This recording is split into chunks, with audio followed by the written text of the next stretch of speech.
आणि आता एक धक्कादायक बातमी समोर येते। मटण अर्धवट शिजवल्यावरून वाद झाला आणि या वादातून पत्नीने आत्महत्या केली आहे। पतीवर आत्महत्येस प्रवृत्त केल्याचा गुन्हा दाखल झालाय। यवतमाळच्या आर्णी तालुक्यातील ही घटना आहे। यवतमाळ जिल्ह्यातील आर्णी तालुक्यातील बोरगाव इथे किरकोळ कारणावरून झालेल्या वादानं गंभीर वळण घेतलं। पतीनं पाहुण्यासमोर मटण नीट शिजलं नसल्याचा मुद्दा उपस्थित करत पत्नीचा अपमान केल्यानं संतप्त होऊन चेतना जाधव यांनी विष प्राशन करून आत्महत्या केली आहे।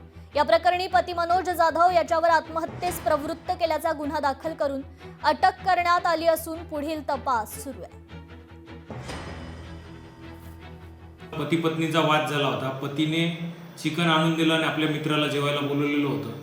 ते चिकन अर्धवट शिजलं या कारणावरून पतीने त्याच्या पत्नीला आपल्या मित्रांसोबतच थोडंसं रागवलं आणि यापूर्वी सुद्धा त्यांचे बरेच दिवसांपासून वाद चालू होते।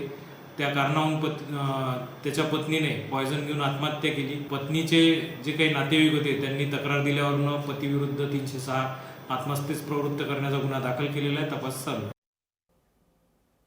तर नागपुरात पोलीस उपनिरीक्षकावर हल्ला करणाऱ्या आरोपीची पोलिसांनी वरात काढली आहे। कळमना परिसरात 15 एप्रिलच्या रात्री PSI सचिन वाकलेकर यांच्यावर डिप्टी सिग्नल जवळ काही आरोपींनी अचानक चाकू हल्ला केला। पोलिसांनी CCTV फुटेज आणि प्रत्यक्षदर्शींच्या मदतीने यातील 3 आरोपींना ताब्यात घेतलं।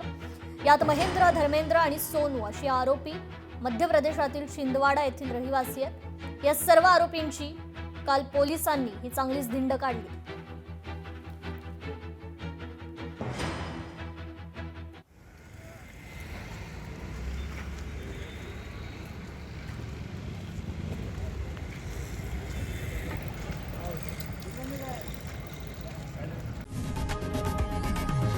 लोकशाही मराठी ऐका, पहा, जागरूक रहा।